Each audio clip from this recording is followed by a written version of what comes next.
Setelah lahir baru, Tuhan mengizinkan saya untuk mengalami proses. Proses ini memunculkan sisi-sisi lemah dari kepribadian saya. Seorang introvert yang kalau memikirkan sesuatu, walaupun itu perkara yang ringan, remeh-temeh atau sepele, tapi karena bagi saya itu penting, saya bisa memikirkannya berlama-lama dan dengan cara yang sangat mendalam. Selain itu, saya juga ternyata pribadi yang minder dan sering merasa tertekan. Tentunya hal ini berpengaruh pada konsentrasi saya dalam belajar. Di kelas 3 SMA, ranking saya turun. Tidak lagi 3 besar atau 5 besar. Tapi waktu semester 1 ranking saya hanya 6. Bahkan di semester 2 lebih turun lagi. Nah, satu contoh peristiwa waktu saya duduk di bangku kelas 3 SMA. Seorang guru geografi namanya Ibu Retno. Waktu itu melemparkan beberapa pertanyaan untuk dijawab oleh murid-muridnya secara bergiliran.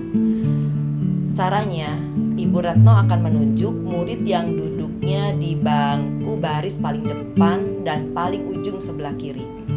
Kalau murid ini tidak bisa menjawab pertanyaannya, akan dilemparkan kepada teman yang sebelahnya dengan pertanyaan yang sama.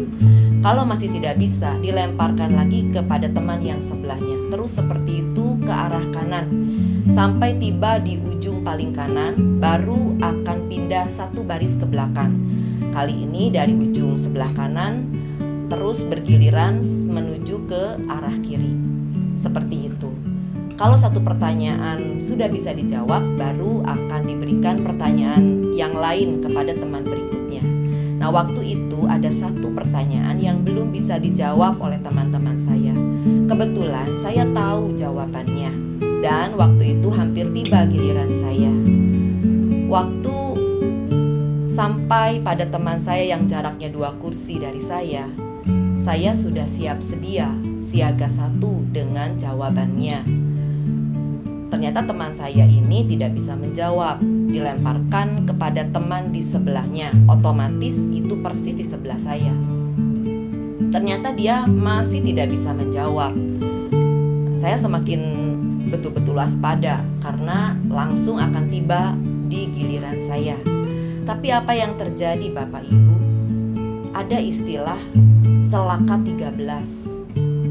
Artinya begini, sesuatu yang tidak terduga seperti musibah. Kenapa? Karena begitu pertanyaan itu sampai kepada saya, tiba-tiba memori di pikiran saya itu blank. Kalau komputer, istilahnya itu layarnya error. Kalau enggak hitam semua, putih semua, tapi data-data yang tadinya ada, semua hilang. Entah kemana, terhapus. Itu yang saya alami. Jadi waktu itu ketika pertanyaan yang sama diajukan kepada saya cuma bisa menatap Ibu Retno, guru geografi saya ini dengan lidah yang keluh. Tidak bisa mengucapkan apa-apa karena tidak ada memori juga di pikiran saya. Akhirnya pertanyaan yang sama dilemparkan kepada teman saya yang berikutnya. Bayangkan betapa parahnya. Dari luar saya kelihatan baik-baik, tapi secara mental saya kurang sehat. Secara kepribadian ada sedikit yang kurang beres. Saya tidak pernah menceritakan keadaan saya ini kepada siapapun, termasuk kepada mami. Tapi Tuhan tahu, dan saya yakin, percaya bahwa Tuhan merasa perlu untuk berurusan dengan saya dalam hal yang satu ini. Dan Dia tahu bagaimana caranya. Sehingga saya harus mengalami proses seperti yang Tuhan kehendaki supaya saya bisa sembuh. Pribadi dan mental saya yang rapuh harus dijadikan kuat, karena ternyata perjalanan hidup saya ke depan masih sangat panjang dan Tuhan punya rencana dalam kehidupan saya. Sampai jumpa pemirsa dalam video berikutnya. Shalom.